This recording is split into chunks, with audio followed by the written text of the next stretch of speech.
Welcome back, everybody.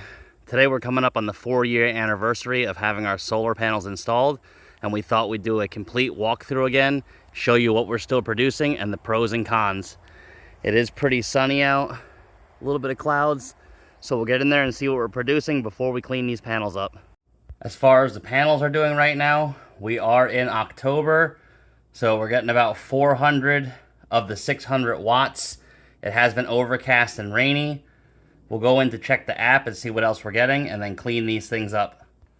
Alright, as you can see in the app, we're actually producing 438 watts.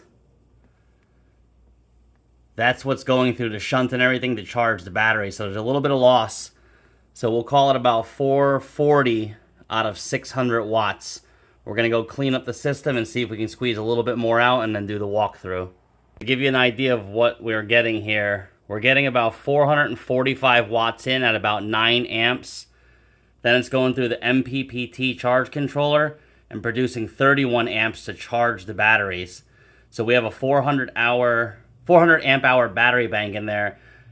This is calculating it would take about 10 hours of this kind of charge power to get the 400 amp hours back. So we did have a lot of rain and it did go flat, so we had to just unplug it and go back to shore power. But we'll talk about all these numbers here, what we produce and everything. And as you see there, it is steadily climbing, so we'll come back and check it. But we do get around 520 to 530 watts under normal circumstances. It's just a little cloudy out today. Alright, so we're outside at the panels and we'll take a look. As you can see, they've stood up to storms, bad weather, everything. No issues, nothing melting, nothing cracking. Just a little dirt, but you keep it clean once in a while and everything is fine. Panels have held up just perfect. The wiring we loomed, so we didn't expect anything to happen with that. Left some wire out here. Again, nothing wrong with it. Everything looks fine. Solar fuse is fine, and then we have it piped into the house here. Everything seems to be running fine, just 24/7, all by itself.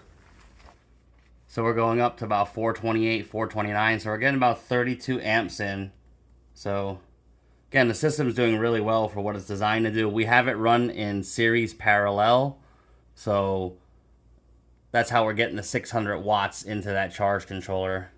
And if you see here, we're getting 473 watts out of the 600 before adjusting anything. So just under 10 amps and about 33 going into the charge controller. It's doing very well.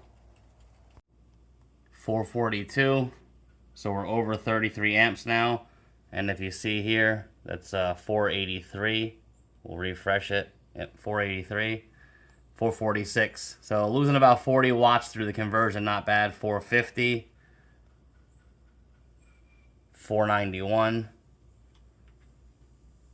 So the sun's starting to peer out. It's right about noon here. And the clouds are gone for right now, so 452. About 34 amps in there. It's doing really, really good for 4 years running non-stop. Alright, there's our 40 amp charge controller, the Renogy Rover. We're probably going to upgrade this to something a little bigger, a little more punch.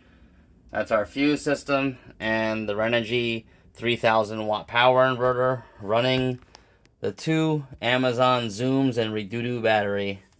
Or no, actually I think it's a Chins battery down there. So I think Zooms turned into Redodo or Redodo, and then that's a Chins battery.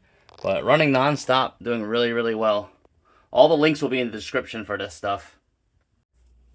You're going to have to bear with me on the chicken scratch drawing here, but we'll show you exactly what we got going on with the system.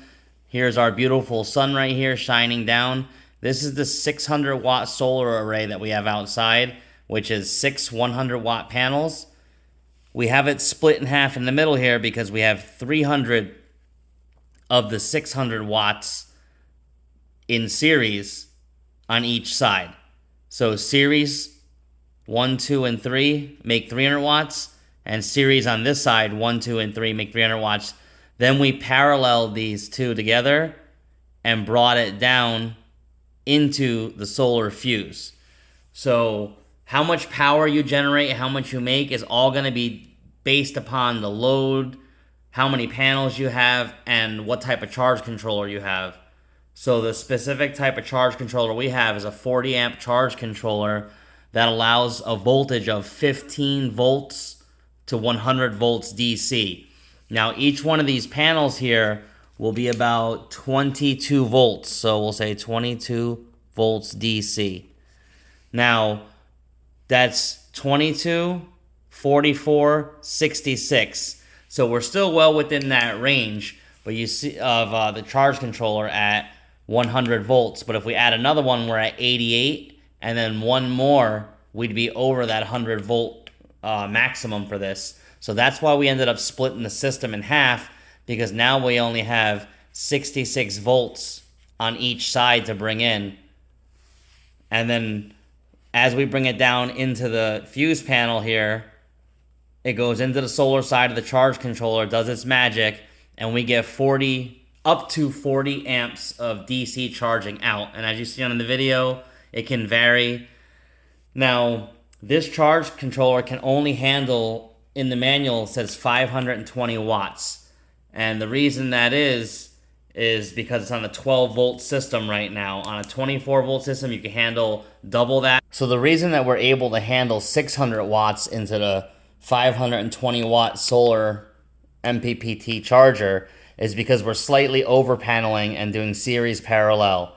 So this charge controller can handle 520 watts or 40 amps out, but that little bit of wiggle room in between, we haven't seen any issues with. So the over paneling has done very well for us.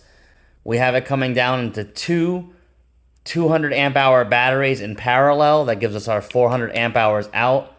And that goes down to a 3000 watt pure sine wave inverter. And we just run a 6-foot deep freezer 24/7 off of it. If we have no sun, it'll run for days without sun. But even if you have no sun, you still get some solar power in. Charges all of our Ryobi batteries, cell phones, and really anything else in between. Alright, so everything led down to this. Around 480 watts would be 80% efficient. We've seen 505 watts, which is 84% efficient out of the 600. And when I say efficient, I don't mean efficiency as of the panels. The panels are only about 20% efficient themselves. But overall system efficiency, it's rated at 600 watts. We're getting 505 out of it. It is the fall time, getting into the winter. The panels are not adjusted. So we could definitely get into the 90 percentile area easily if we adjust it.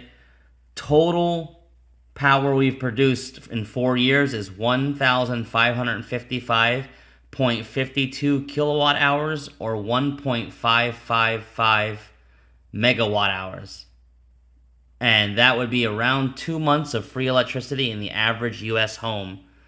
So, just to give you an idea so you can size things, 600 watt system, it can do a lot for you, but it's not going to run your entire house.